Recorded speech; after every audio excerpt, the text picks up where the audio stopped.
बाथाबारि गामिनि बाथाजाहार फोथाराव साननैनि हाबाफारि लानानै उदालगुरि जिल्ला बर' थुनलाइ आफादनि 54थि बोसोरसालिया जथुमा आरो डिमाकुसि दखरा बर' फरायसा आफादनि 40थि बोसोरसालिया जथुमा आरो डिमाकुसि प्राइमारि गुदि बर' थुनलाइ आफादनि 20थि बोसोरसालिया जथुमाया नैबेयाव खुंजादों आरो बियो मैयानिफ्राय जानानै दिनैयो जोबथि गेवलां मेल जागासिनो दङ। दा मैयानिफ्राय बेवहाय डेलिगेट सेसननिफ्राय लानानै गोबां हाबाफारिफोरा साननैनि जिथु हाबाफारिमोन बियो मोजाङै मोजां जालांबाय। दखरानि जानानै खोब गोजोननाय मोन्दों। मानोथो होननानै बुङोब्ला रायजोफोरा जोंनि खावलायनाय बायदि नैबे साननैनि मोनफ्रोमबो हाबाफारियाव लोब लोब फैनानै बाहागो लाफैदों।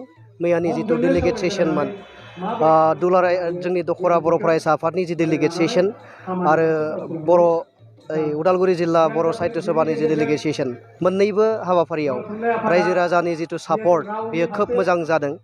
आरो दिनै फुंनिफ्राय फिरफिला बिरहोनाय मुंख्लं खाम्फायाव बिबार बावनाय लोगोसेनो जिथु सोलोंथायारि सावरायमेल बे गासैबो हाबाफारिफोराव रायजो राजानि जि सापर्ट लोब लोब फैनानै जोंखौ मदद होफैनाय आरो दायो गेवलां मेल बेयावबो माने जोंनि लुबैनाय बायदि रायजो राजाफोरा फैना बेवहाय सापर्ट खालामफैदों। दा बेखायनो दखरानि जानानै खोब गोजोननाय मोन्दों आरो साफ्रोमबो जोंनि दखरानि सिङाव गोग्लैनाय गुबुन गुबुन गामिनि साफ्रोमबो रायजो राजा हारि अनफावरि बिथांमोननिसिम जोङो दखरानिफ्राय साबायखर बावहरदों।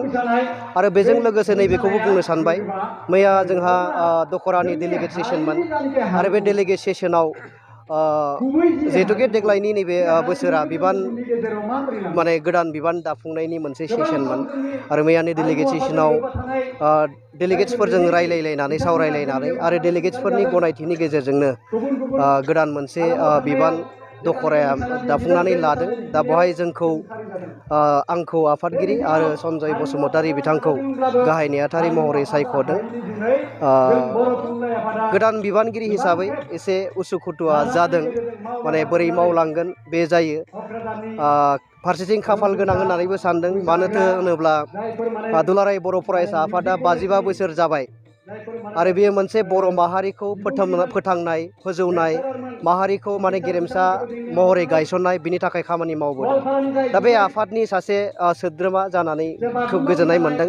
आरो डिमाकुसि दखरा बर' फरायसा आफादाबो 46 बोसोराव आगान होबाय आरो बे 46 बोसोराव सोलोंथाइनि बिथिङाव रांखान्थियारि बिथिङाव समाज फोसाबनायनि बिथिङाव दा 46 बोसोर बे मोनसे दखरा आफादनि दिनै आं सासे आफादगिरि जानानै गोजोननायबो मोन्दों आरो गावखौ खाफाल गोनां होननानैबो सानदों। नाथाय फैबाय थानाय समाव खामानि मावनो हागोन आं बेखौ आंनिफ्राय एसेबां माने सानाखै। थेवबो रायजो राजानि मददजों आरो जोंनि साफ्रोमबो मावथि लोगोफोरनि मददजों फैबाय थानाय समाव मैयानि डेलिगेट्सआव जिखिनि जोङो थांखिफोर रनसायबाय आरो जोङो जिखिनि खामानि मावनो लादों दुलाराय बर' फरायसा आफादनि एजेन्डाफोर बेफोर खामानिफोरखौ मोजां रोखोमै मावलांनो सानगोन नाजागोन आं बेखिनिखौनो फोरमायथिबाय।